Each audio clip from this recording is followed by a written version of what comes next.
all about the Archers. I'm Philippa. I'm Quentin. And we're here to talk to you all about what's happened so far this week. We will be focusing particularly on the episodes Sunday the 3rd, Monday the 4th, and tonight, Tuesday the 5th of August.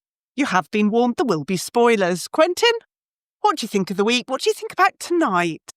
Well, my ears are ringing from all the cheering and clapping and applauding from the Archers throng, the listeners, at the news that Lily's going to Australia. I know. I wrote that as well. Did you? Yes, in capital letters. I'm very happy about that. Oh, that's a great shame. And, I mean, she won't be going, of course. we all know that. She might. Nah. She doesn't like Dane. Nobody goes beyond the bypass. She certainly won't be going to Heathrow. And but we can but hope. But I think this Dane Lily dynamic is a classic. Repelling one another initially, and although she had her eye for Leroy as well by the sounds of it. So I don't know. Yeah, whenever I hear the name Leroy, I just think leg warmers and Kids from Fame, and so I chuckle to myself. But in which case, Ambridge has a good chance, doesn't it, if they are wearing leg warmers for the tug of war? Yeah, I just don't get all of this tactics. Yes, you need your tactics. Yes, you need everything, but that was quite strange. And why has Lily gone from wanting to be CEO of cricket.com to now CEO of tugofwar.com? I mean, what is she? Well, she likes to be in control, Philippa. I thought that would chime with you. How can you? I feel seen. Oh, yes, brutally seen. Yeah. Well, she didn't feel listened to, did she? That's why she snubbed Dane's offer. But it's all about collective synergy anyway. So that seems to be. I can't really get that worked up about this tug of war storyline. Sorry, somebody has asked somebody to get information about Grey Gables. Has somebody lent on Brad to get inside information? There was a line the other night. Somebody said, "We rely on you, Brad, to get us some inside info." It was Ben was going to the gym. That's it. David, to make use of his free pass, and David was coming up with these. Sending him in like a spy. That's it. To find out the strength of the personal trainers who don't seem to be involved anymore. But I knew the spy's name began with B. There we are. I was close. Yeah. The thing that I loved tonight was the judo in the background with Susan. Querying whether Oliver wanted margarine or magazine. I just thought that was hilarious. Beautifully written by Liz John. Oh, she's a great writer. I was trying to really listen to the judo in the background, and it did sound like it was the cast having some fun. I don't think they just bought a track of weird judo in a village hall. I feel they'd said to the cast, right, go mad, let's rolling do over. it. Oh, just such fun. Yeah, there was a good moment of that, because actually it was such a mundane conversation about Oliver's shooting magazine, wasn't it? Yeah. All over the place. Yeah. I mean, this is suddenly they've realised that, yes, they can have the shop in the village hall, as we'd suggested last week. These long queues, I mean, I don't understand why it's so slow to get through, maybe with all the knitting that's going on. But hold on, they were struggling for customers. Susan was saying that the EV station should take away all my customers. Why have they now got queues around the block and making Jakob grumpy? I mean, it's not stitching together, this. Jakob had heard that Alistair's place was full of soup and dried pasta. I mean, it sounds like everywhere around Ambridge is having storage of various contents. So I don't understand it, but I'm totally here for it. I think knitting, judo, and Susan trying to keep selling everything. Wonderful. I thought it was funny, good opposite responses in tonight's episode. Kirsty tried very hard to hide her disappointment that Jakob wouldn't be taking up her room, and then struggled to hide her dismay when Kate suggested that she moves in. Poor Kirsty. Oh, the poor woman doesn't get a break, does she? But it's her house, and she could just say no. No, actually, she could just say no. Oh, I've just let the room already to someone. But again, I don't understand this. She took her mortgage out when interest rates were even higher, but now she's saying the payments are so high. Rates have come down since she applied for the mortgage. Jakob had his own place. Now he's looking to rent a room. I didn't understand. I thought maybe it's some weird premise to set Kirsty and Jakob up, which I'd be totally there for. But no, Kirsty and Kate. Kirsty is already extremely distressed by this. This must not happen for Kirsty's well-being. The two disgusting references this week. Yesterday we had David's dribbly pipe and Jakob's donkey thrush. I mean, I nearly had to stop the car. I was so shocked to hear these references. Who knew that dirty water was a good fertilizer? A cheap fertilizer, typical David. But I thought Jakob was fantastic yesterday. I mean, he was so grumpy about everything, wasn't he? Grumpy about queuing. Yeah. Grumpy about seeing the spare room in his lunch. Then grumpy about the room and then saying, but it's ideal, which is classic Jakob. Oh, he's great fun. More Jakob, please. The mattress was too firm, the wardrobe too small, the light too dark, but he reads at night to relax. So love Jakob. I just thought it was pitch perfect what Liz had written for him. Yes, and then he said it's ideal. Yeah. His timing's brilliant. Oh my goodness! And there's a donkey with thrush waiting to see him. Which is not what we think. What was it again? Breathing difficulties, wasn't it? Oh, it wasn't as disgusting as it sounded. Wasn't it a foot issue? Foot, right? I think a hoof issue. But don't quote me on that. If Chris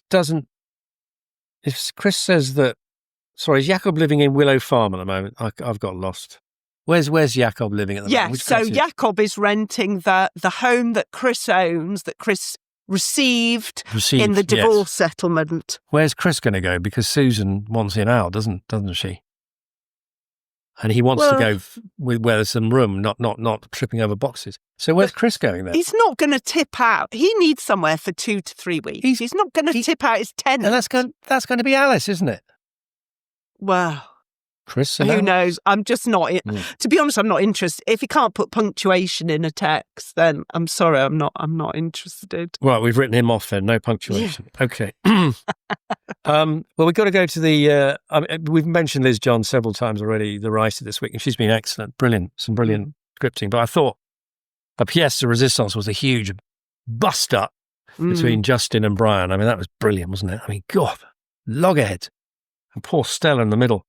So, which begs the question. I mean, that line from Brian.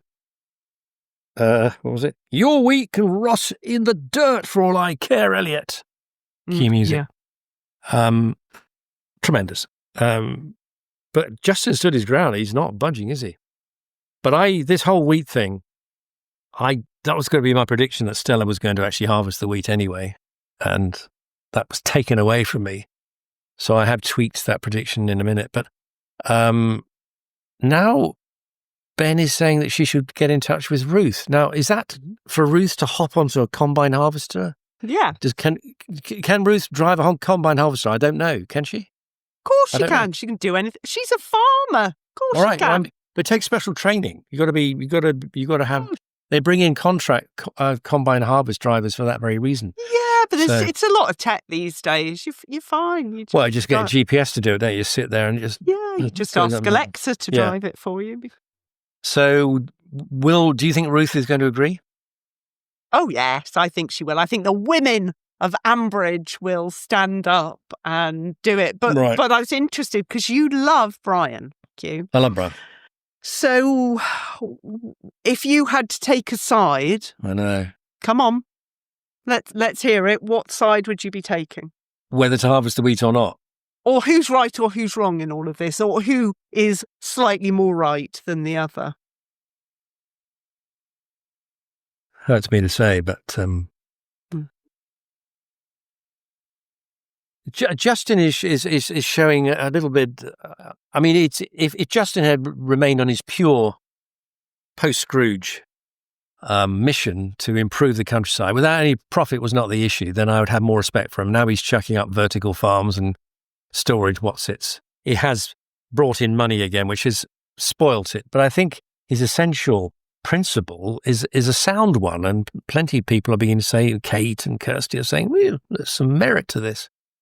I can understand why Brian is absolutely up in arms about this, because he's going to lose thousands of pounds. But as for the wheat, I couldn't bear to see it just rot in the field. So I hope Stella does harvest it, and we're going to have another boom from Brian. So if you're forcing my hand, I think on the principle of the merit of what Justin claims to be trying to achieve, Justin, I just about agree with Justin. Mm. There you go. Yeah, I agree. I don't take Justin's side. I don't think his ideas are necessarily great ones, but I think the fact that they're doing a feasibility study does help kick it into the grass a little bit. And I think Brian it is ridiculous that, he does have a contract. He has to give 28 days notice. If he doesn't harvest it, he is really placing the business of home farm in harm's way. So, I think when Justin brought out the contract issue, I thought, well, Brian, you haven't got a leg to stand on here. So he's just going to call his bluff, isn't he? But maybe Miranda... Maybe Miranda will knock some sense into Brian in their lustful week in the Cotswolds. But I think he's going to come back and find that the field has been harvested. Yeah, and he'll be furious, just like he was when Stella bought the new equipment. He would be just as bad. And Stella has to harvest it. I understand it, but she could be signing her own. Yes. P45. Redundancy. P45. Yes. Well, that begs the question, actually, are they teeing us up to see Stella on our way? There have been one or two little references about she won't stay around forever, and she's, tearing her hair out with Rosie, let's be honest. I mean, the poor woman has to drink 4 coffees in the morning. That's her staple amount of coffees in one morning. Crikey. She's had a stressful week, Philippa. She had a stressful week. No, that's true. And she tried so brilliantly to handle the two of them. She did. She did. So I had a lot of sympathy for Stella, but no, that wheat must be harvested. What do you think about Ben and the fact there's no jobs for him? That's terribly Well, obviously, they're trying to tell us something about the state of the nursing profession, which, to be honest, I was staggered, because you assume, given the shortages in the NHS, that there'll be plenty of opportunities. But then later in the week, I heard a doctor, a newly trained doctor, saying he's struggling to find job opportunities. There just aren't any available. It's really competitive to get anything. You think, we keep saying we need more doctors and nurses. Well, you've got to make sure the jobs are there. So as an insight into the nursing, into the state of medical employment, I thought it was interesting. I was equally staggered at how surprised David was to hear all this for the first time. You think, don't you ever talk to Ben? Why are you so surprised, Ben? Yes. And, so kind. Don't worry, there's always a job on the farm. Don't worry, you've just done 3 years pursuing the job of your dreams and had a breakdown, but carried on resiliently. You can work on the farm instead. You can now get drenched in dirty water. And no opportunities at the Laurels, where he did his work experience so well. And you think, so I thought that was interesting. I learned something from that, and it was quite alarming. And Mark has done a runner. How did he know about the drone? Do you think there's an insider? There's someone in the police tipping him off? Because otherwise, how would he know that his car reg had been seen? Well, I was listening to that episode wearing these, and I did hear the drone in the background. Oh, yeah, absolutely. So maybe they on the ground heard the drone, because it must have been flying fairly low, about 50 feet.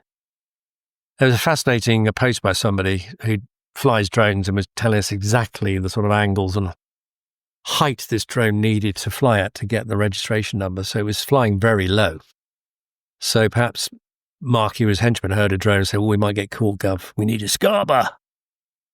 I don't know. Who knows? Okay, who is your star of the week? Stella. For trying to keep the warring men apart. I was going to put Stella, but Jacob, because he reads books. It's got to be. For me. Twit. I've got twits. It's Brian and Justin for not being able to discuss sensibly in a grown-up way how to get around this issue. Yeah, mine is Brian as well. Predictions. Not Justin. No, because Brian's placed the home farm business in harm's way, in danger, so no. Prediction, I think Stella will also persuade Adam to help harvest the wheat, because, of course, he's already has a grudge against Brian for his inaction, fighting off Justin. So I think we're going to have family issues here, aren't we? Ruth and Adam. Quickly, just tell me, David made reference to the fact he couldn't get involved because he's family, and I couldn't work out, what's his family connection to the Aldridges? What makes him family? I could not work it out. It's probably very obvious, but... Because... I had the same look on my face. Oh, you see, But he's got to be family. How? Should we leave this to our wonderful viewers and listeners? Because I couldn't think of one, but he said, I can't do it, Stella. He's family. He ain't, as far as I can work out. Oh, I love this. Yeah, look, that's spiraling. You've flummoxed me. Yeah. And on that bombshell... Well, my predictions, I've got predictions at least, that the post office will find that the business has moved premises and investigate it, that Chris will send more texts with no punctuation, and that Kirsty will end up renting the spare room to Henry in order to escape his mother. Now that is plausible. Now, next week, I'll be back with Katie, and then we've got 2 weeks off. The second half of August, there will be no episodes, but we'll be back in September for more of this madness. Until then, it's a goodbye from me. And it's a goodbye from me. Goodbye. Goodbye, everyone.